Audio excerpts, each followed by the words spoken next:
Renungan kita pada hari ini diambil daripada Imamat 3 ayat 16-17. Imam harus membakar semuanya itu di atas mezbah sebagai santapan berupa korban api-apian, menjadi bau yang menyenangkan. Segala lemak adalah kepunyaan Tuhan. Inilah suatu ketetapan untuk selamanya bagi kamu turun-temurun di segala tempat kediamanmu. Janganlah sekali-kali kamu makan lemak dan darah. Beberapa waktu yang lalu, gue ada makan KFC sama keluarga gue di rumah. Dan seperti biasa, gue makan dengan pisahin kulitnya untuk terakhir dimakan. Dan kala itu kami mulai membicarakan masa kecil kami, dimana waktu itu kulit dijaga bener tuh, supaya nggak diambil sama orang dan supaya dimakan terakhir. Percayalah, cinta kuat seperti maut pun bisa runtuh jika kulit itu dicuri atau diambil. Tapi inilah mungkin ya cara kita makan KFC mungkin, atau cara kita memiliki kehidupan dengan satu metode, save the best for the last. Ternyata dalam konsep korban bagi bangsa Israel, mereka juga punya metode yang ya cukup mirip lah. Mereka punya metode save the best for the Lord. Apa itu yang the best? Nah, dalam konsep korban, mereka tahu bahwa sebenarnya bagian lemak itu adalah bagian yang terbaik. Dan ini harus dikhususkan bagi Allah. Dalam 1 Samuel 2, anak-anak Eli itu dibilang dosanya begitu besar, dosanya sangat keji dan dikecam oleh Tuhan karena masalah makan-memakan. Mereka makan apa yang seharusnya diberikan kepada Tuhan, tapi ditilep sama mereka ya. Dan ditulis di hadapan Allah dosa mereka begitu besar karena mereka meremehkan korban bagi Tuhan yang harusnya ditujukan kepada Allah yang terbaik, yang ditujukan kepada Tuhan yang terbaik, tetapi itu diambil oleh anak-anak Eli. Padahal hanya Tuhanlah yang deserve, hanya Tuhan yang layak untuk mendapatkan yang terbaik. Nah, teman-teman berefleksi daripada ayat daripada Imamat ini, konsep korban sebenarnya bukan suatu hal yang asing ya di dalam dunia ini. Kita rela berkorban untuk banyak hal, dan kita bahkan mau berkorban yang terbaik untuk hal yang kita rasa ia layak mendapatkannya, ia deserve untuk mendapatkan. Dari hal yang paling praktis, misalnya dalam hal relasi, kita mau berkorban, misalnya kita hujan-hujanan ya, beliin obat buat pacar kita yang lagi sakit, karena di dalam benak kita, pacar kita layak untuk mendapatkannya.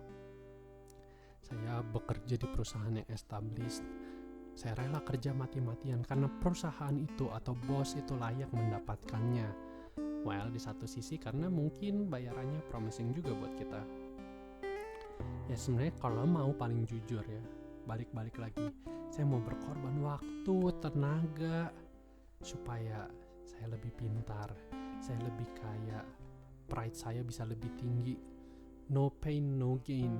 Ya gak apa-apa lah berkorban, supaya nanti saya bisa menjadi orang yang hebat, menjadi orang yang diakui oleh banyak orang. Jadi prinsip ini sebenarnya agak ironis. Kita berkorban bagi diri kita sendiri. Saya berkorban demi diri saya. Well, quite ironical. Oke, tapi sekarang pertanyaan klasik. Seorang hamba Tuhan lah, seorang rohaniwan, kita akan bertanya, what do we give to our God? Gua pun yang udah sekolah teologi tetap mikirin kok sampai sekarang, gue udah kasih apa buat Tuhan, udah yang terbaik belum?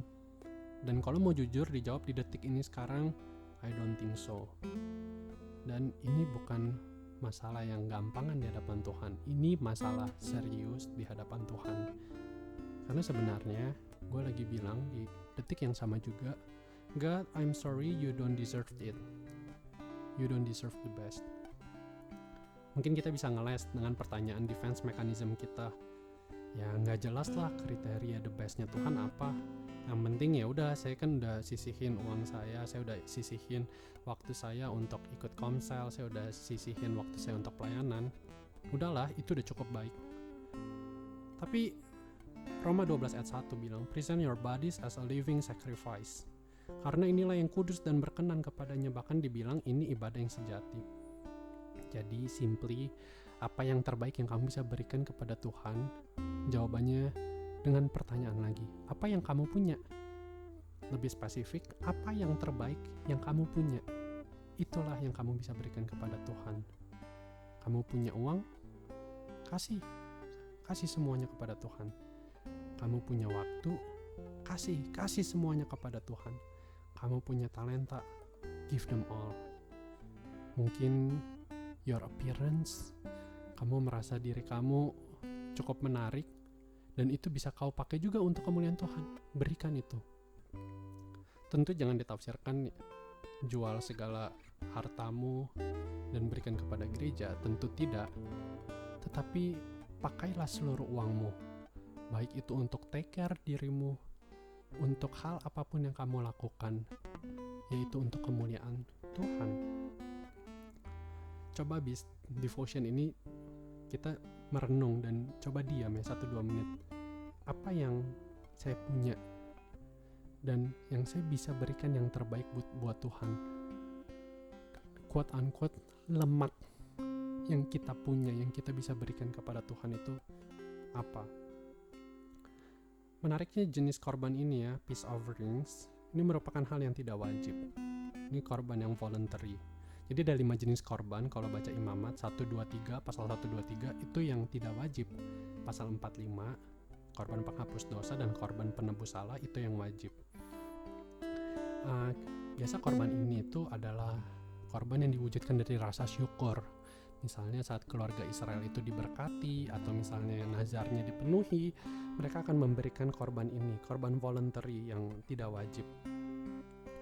Dan mungkin kita bisa pakai ayat ini, ya udahlah, kan nggak wajib untuk memberikan yang terbaik buat Tuhan. Ya udahlah, saya nggak usah memberikan yang terbaik buat Tuhan, kita kasih yang secondary aja. Ya mungkin satu sisi orang ini belum mengenal Tuhan, siapa Tuhan yang ia kenal, dan ini cukup menakutkan. Tetapi ada buat saya hal yang lebih menakutkan lagi, yaitu adalah memang kita nggak wajib untuk kasih korban kepada Tuhan di dalam konteks Imamat 3 ini. Tetapi satu sisi Tuhan juga nggak wajib terima korban daripada kita.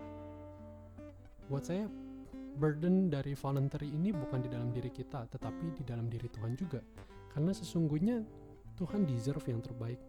Saat kita kasih setengah-setengah, saat kita kasih yang gak terbaik, Tuhan gak wajib kok terima persembahan kita. Dan ini sesungguhnya lebih menakutkan. Tuhan bisa menolak kita. Tuhan gak harus terima persembahan kita kalau kita tidak memberikan yang terbaik. Bahkan terbaik kita pun sebenarnya mungkin itu masih banyak cacatnya di hadapan Tuhan. Dan Tuhan gak harus terima persembahan kita. Dalam hal ini saya belajar ya, pertama-tama daripada Daud. Dia pengen sekali bangun rumah Tuhan. Dia selalu berdoa untuk itu. Tetapi Tuhan gak penuhi. Tuhan gak wajib untuk memenuhi keinginan dia untuk bangun rumah Tuhan, sekalipun dia punya kemauan itu. Karena dibilang dia suka berperang dan tangannya penuh dengan darah. Lalu bagaimana sikap Daud? Apakah ia mundur? Lalu ia memberikan hal yang second best? Enggak, dia hanya berpikir, apa yang saya punya? Apa yang saya punya yang saya bisa berikan? 1 Tawarik 22 ya, dengan indah menuliskan, oke, kalau saya nggak bisa bangun, saya yang saya punya saya kasih. Saya punya apa? Saya punya emas, saya kasih. Saya punya perak, kayu, besi, tembaga, batu, semuanya nanti saya kasih. Salomo dia selalu bilang ke anaknya ya, secara sangat personal sekali dia bilang, kamu bangun rumah Allah dengan serius. Ini barang-barang dikasih. Seperti ada urgensi dalam diri Daud. Apa yang saya punya Tuhan? Saya mungkin nggak bisa bangun rumah Tuhan, tapi yang saya punya Tuhan pakai sekarang, ambil semua. Inilah Daud. Hal yang kedua yang saya belajar adalah dari anak Daud sendiri, yaitu Yesus Kristus. Menarik, korban yang ditulis di Imamat akan diperkenan Allah setelah ada percikan darah yang disiram ke mezbah sekelilingnya. Sebenarnya apa yang kita korbankan itu menjadi berkenan karena ia telah terlebih dahulu berkorban dengan darahnya yang tercurah untuk menebus dosa kita. Tuhan gak wajib kasih dirinya buat kita. But this is true voluntary sacrifice. Karena kasihnya yang begitu besar. Padahal buat kita yang sama sekali undeserved dan tidak layak ini karena kita orang berdosa. God of Father, save the best for us. Apa itu yang the best? Jesus Christ, Yesus Kristus, yang diberikan kepada kita manusia untuk kita boleh diselamatkannya. Teman-teman pikirin deh apa yang terbaik yang kita bisa berikan kepada Tuhan karena Ia layak, dan berdoa supaya Ia berkenan menerimanya. Waktu saya wisuda kurang lebih 8 bulan yang lalu, dalam ibadahnya ada pujian All for Jesus, all for Jesus. So what is the best for God? Dalam pikiran saya bergema, give them all. Give them all for Jesus, all for Jesus. Kiranya lagu ini boleh menjadi doa penutup setiap kita ya, untuk mau memberikan yang terbaik bagi Tuhan.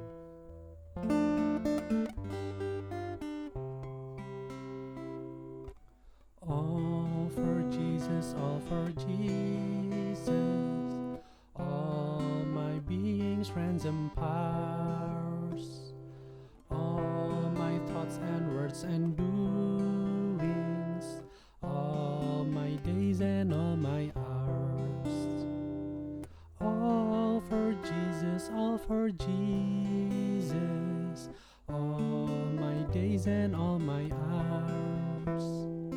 All for Jesus, all for Jesus.